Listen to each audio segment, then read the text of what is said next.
All right, hi, and welcome to a new show. Today's going to be a real good show for you. Well, for you endurance athletes out there who wonder about heart rate. So I've had a bunch of requests asking about heart training methods. So the idea of today's show is to give a quick rundown on the various methods out there that we can use, pros and cons, or a few pros and cons of each method. All right, so heart rate in relation to endurance athletes who want to get fit by using heart rate as a biofeedback measuring tool. Like a chest strap, it records your heart rate. You've got wrist-based, but we'll go on to that kind of what's the pros and cons between chest straps and wrist straps another time. Today, we're just going to talk about the actual recordings and so the oldest and most outdated for many people is the old 220 minus your age. So it's where you go, I'm 40 years old, so you go 220 minus 40 and you've got, what's that, 180, and they go, well, that's your maximum heart rate. No idea where they came up with that idea. For some people it works. I'm fairly close at the moment, but 5 years ago I wasn't. I know quite a few people who are about 45, and they've got a 220 minus age max heart rate, and they would be 16 years old, according to that, going by what they've actually recorded on their watches. So it's not a very reliable figure. One good way is you can go to your local park run or a 5K race and just go crazy, go as hard as you can. Often a maximum heart rate will be seen to be close to your maximum heart rate, especially if it's a fairly flat course, because hills can generally prematurely lead lactic acid to build up in your muscles. And once you start building up lactic, before you get to a high heart rate, it makes it harder to go faster, to get those higher heart rates. Not saying that towards the end, the last kilometre of your 5K, you can be quite lactic, but you don't want to be hitting lactic in that first 4K. Not if you're chasing a high heart rate. You've also got, there's a guy, he coined the Maffetone method. It's a fairly popular method. So that's where they don't take your maximum heart rate into consideration, but he starts with some arbitrary 180 instead of the 220. He starts with 180. I don't know why. And then you start subtracting values. First you subtract your age, and then depending on your health status, if you've been running injury-free, you can add some heart rate. If you're injured, you subtract some heart rate. If you've got metabolic issues, you subtract some more heart rate. It's generally used on a low-carb diet when you're using this method, generally, because the idea of the method is that you're training in a low heart rate zone, and when you're doing a low heart rate training, you're typically trying to use your body's fat reserves as the main fuel source. So if you're gobbling up too many carbs, then it makes it harder for your body to burn fat. So you'll still be burning carbs, even though you're in a fat heart rate zone. If your body's full of carbs, then you'll still be a carb burnt person. So it's typically aimed for the people that are looking to use fat as a fuel and not carbs. So to do that, you need to do both low heart rate and low carbs. But I've found as well, so for people who have a maximum heart rate, which coincidentally falls real close to the old 220 minus age, it tends to work pretty good. But for those people who, they're 40 years old and they can still hit 200 as a max heart rate in training, it tends to be on a very low side of the scale when they're out training. So when you're running and it's too slow, and it puts a lot of stress on their joints, and and when it becomes a very jointy run, it can be, bike ride's fine, but if you're running and it's very jointy, it's not a pleasant experience for your run. Another example can be it doesn't take your minimum heart rate into account. So if you're quite fit and you've got a minimum heart rate of say 45, and you've got a MAF say of 140, so you've got 95 heartbeats to play with. Whereas somebody who's the same age but they've got a minimum heart rate of 90, then they've only got 50 heartbeats to play with in their training zone. Haven't seen any talk about whether or not that's accounted for in the Maffetone method. I'm led to believe that you would probably subtract a bit more from your 140, so they might even be like 130. So you're talking a 40 from when they've got a minimum of 90, and you've got 40 heartbeats to play with. It becomes that's not much. You barely be walking. Maybe that's the point. I don't really know, but you can't really be running with when you don't have that much heart rate to be playing with. What I have found with people that have a typical really high maximum heart rate, and they're hovering around the 200 for a maximum, is we use an online calculator from Team Oregon Pace Wizard 3. The link I'll put down below in the description. So the Team Oregon Pace Wizard can be used to compute effort-based paces and pulse rates for training and racing. So the wizard uses your recent race performances to determine your ability. So if you do know your maximum and your resting heart rates, the wizard will use those to determine your heart rate zones, as well as the paces that you ran for, say, your 5K race. So if you measured your heart rate in a recent race, training run, the wizard will use that and estimate your maximum heart rate. Otherwise, if you don't know and you just go, I ran a 5K in 25 minutes, it's going to assume 220 minus age for your maximum and a 50 for your resting, which can be massively off. So it's best go out there, do your 5K, run it hard, or as hard as you're comfortable. Get your minimum like first thing in the morning. You can also get watches which will record overnight. Like you just wear it while you're sleeping. Have a look at it while you're asleep. Mine normally around 2 o'clock in the morning. It's quite low. And just check that out. Don't just do it once, do it 3 or 4 times, and you'll notice that you'll see a consistent, oh, look, my minimum's whatever it is. And that's going to also change as you get fitter. So with the Pace Wizard, you wouldn't just do it once. You can put your figures in this month, run around, get fitter. At the end of the month, put your figures in again, and for the following month, use those new figures. It might just change a couple of beats, but sometimes that's all you need. You've also got some treadmill tests. One of the ones is the laboratory treadmill test. Costs hundreds of dollars. You get tubes and respirators and wires. They all attach to you. The information goes to a computer, and the computer does all its things. And this is pretty much the gold standard.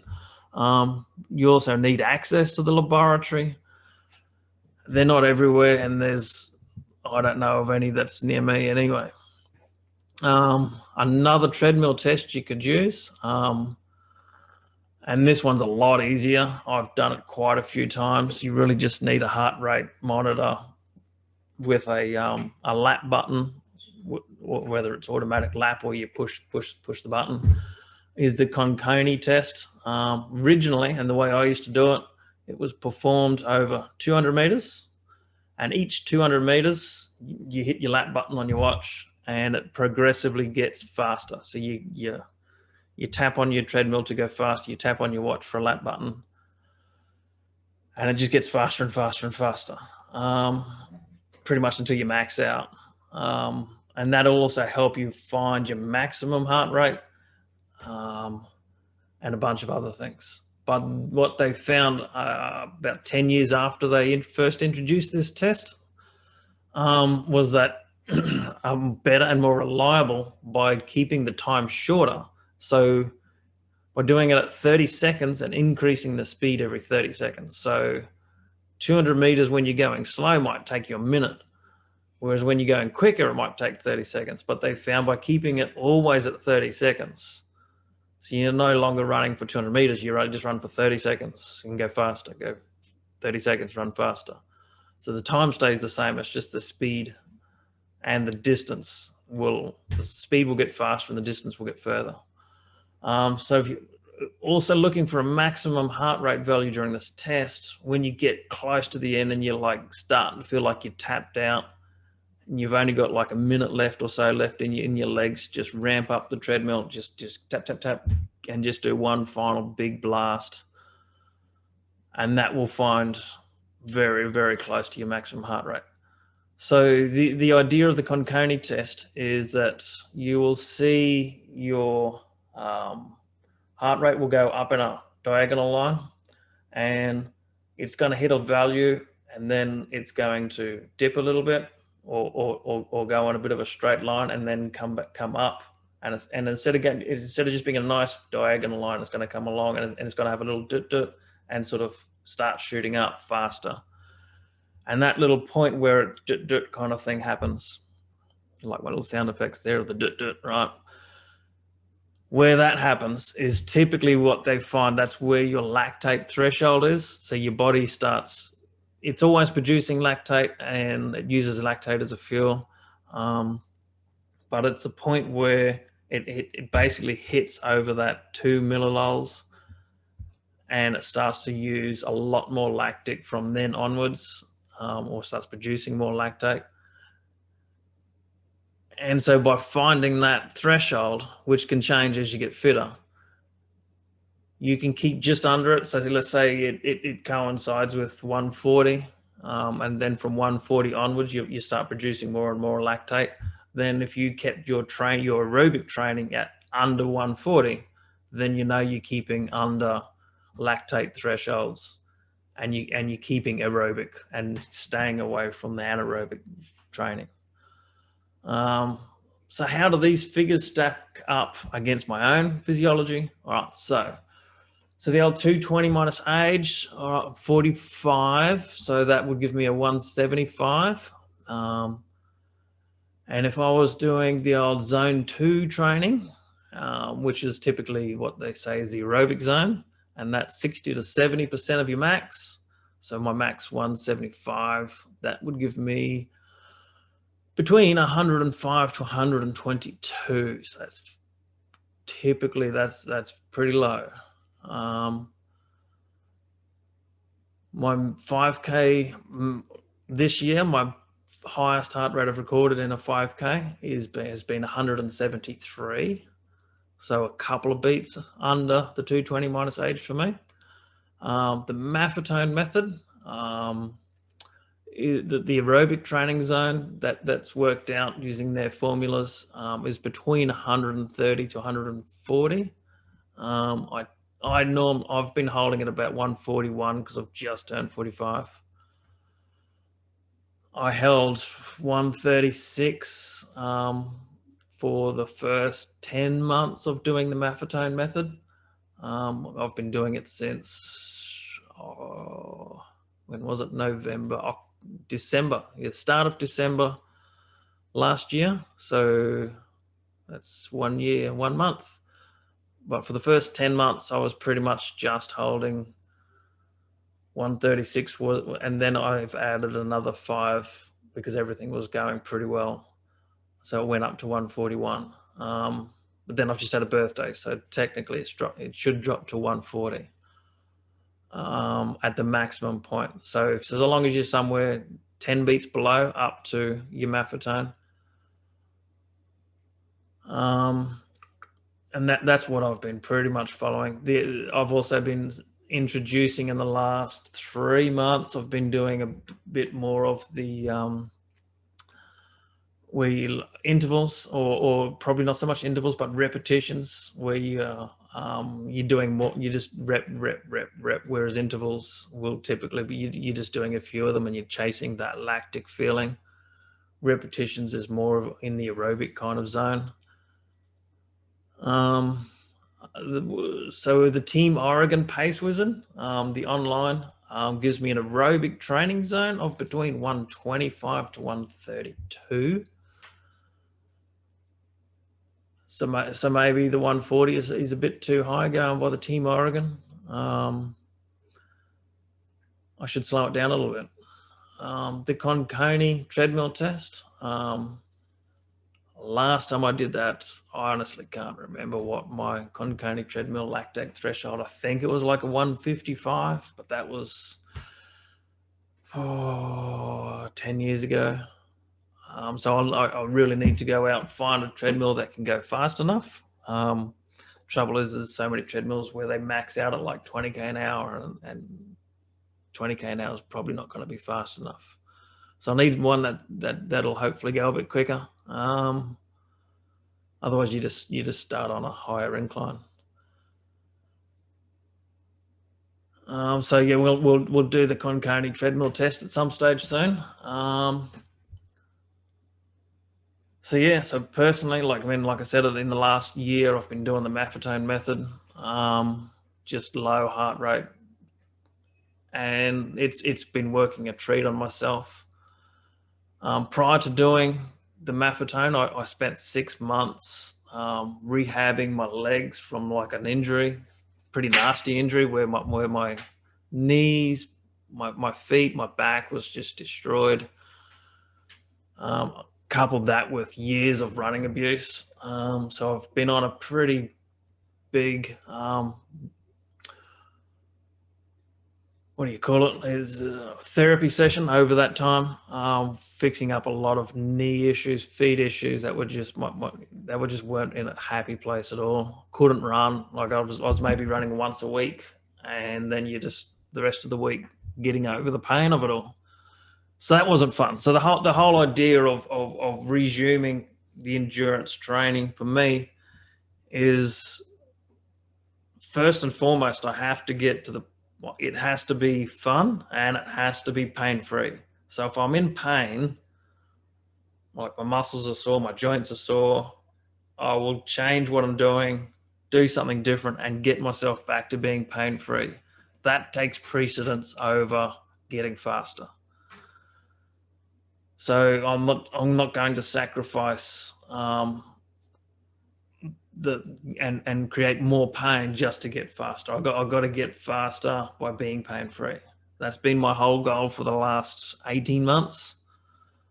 Took me a few months just to get to that point where I am pain-free, and then I could start the Maffetone method. And yeah, I was doing 5K when I first started doing training. 5K was in just over half an hour. So it's pretty slow. It took me 6 months of just random low heart rate. I was just practicing with different heart rate zones, down as low as 95, 100, 110. And then 6 months of doing that, coupled with lots of therapy, and my park run times came down to just under 22 minutes. So that park run's 5K. But that 22 minutes was a world of pain. It was just lactic, like in my hair follicles. I'm pretty sure they were screaming at me as well, all the way down to my feet. It just hurt the whole way. Like, after 500 meters, I started lactating, and it just didn't go away for the whole run. And that's when I started doing the Maffetone method, once I was at that sort of speed. And 1 year later, well, probably 10 months later, and I'm running a 3K in 9.5 minutes, and can run 5K at an average heart rate of 136 in roughly 20 to 21 minutes. It's got to be on a pretty flat course though. So yeah, so it does work. It'd be interesting to fine tune it some more by doing the Conconi treadmill test and really find out where that lactate threshold is so we can keep under it for our aerobic work. But yeah, so until we do that Conconi test, that's all we have time for today. Hopefully soon we can get out there, knock out that Conconi treadmill test. But until then, we'll see you next time. All right, thanks guys.